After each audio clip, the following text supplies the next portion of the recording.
Dans cette vidéo, on va voir comment modifier des enregistrements en SQL. Alors, prenons l'exemple de Jane Daz et disons qu'on veut la modifier pour la renommer en Martine Dupont. Alors, comment faire ça? C'est très simple. Vous avez la clause update. Vous spécifiez la table qui vous intéresse. Donc là, c'est la table acteur. Ensuite, vous avez le mot-clé set et au niveau du set, vous spécifiez vos colonnes. Donc, je vais commencer par first name et je lui donne directement une valeur. Je vais lui dire que c'est Martine, virgule, à la ligne. Last name, donc je refais pas le set à chaque fois, hein. Une seule fois, ça suffira. Et là, je vais mettre Dupont. Voilà, tout simplement. Dernière étape qui nous reste, c'est d'identifier l'enregistrement qui nous intéresse avec la clause where. Donc là, je vais mettre where actor ID est égal.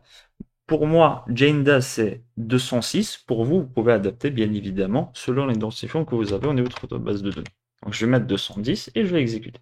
Hop, et je vois que il y a eu un changement. Donc là, si je refais un petit coup de select au niveau de acteur, et que, hop, je descends jusqu'à 206, je vois que ce n'est plus Jane Daz, mais Martine Dupont. Donc voilà comment vous pouvez modifier, donc grâce à la commande, à la clause update, vous avez set, vous spécifiez vos colonnes, et vous leur donnez à chaque fois une valeur, hein. Donc colonne égale valeur, virgule, colonne égale valeur, etc., etc. Et ensuite, vous pouvez finir par un filtre pour spécifier l'enregistrement qui vous intéresse. Maintenant, si vous voulez modifier plusieurs enregistrements, c'est exactement la même syntaxe et ça va se passer juste au niveau du where ici. Au lieu de spécifier seulement un seul enregistrement, on pourra en spécifier plusieurs. Regardons ce qu'il y a à ce niveau-là et disons qu'on a envie de même de modifier l'identifiant 207 et 208 et renommer donc en Martine Dupont.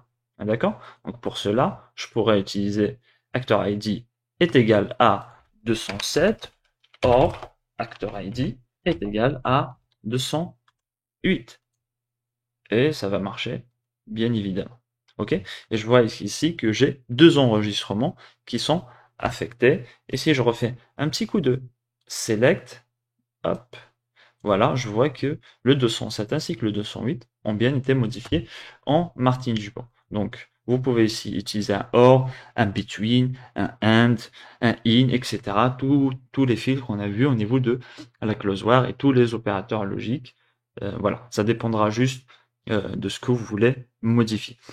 Peut-être une petite dernière chose ici, si vous exécutez comme ça en faisant une modification sur plusieurs enregistrements et que vous avez une erreur, ce n'est pas une erreur MySQL, hein, mais c'est simplement une erreur côté Workbench parce que Workbench, quand vous l'installez pour la première fois, il va s'exécuter au mode safe, d'accord? Et donc pour désactiver le mode safe, vous cliquez simplement ici au niveau des préférences. Voilà, vous allez dans la partie voilà SQL Editor et vous décochez cette case, d'accord?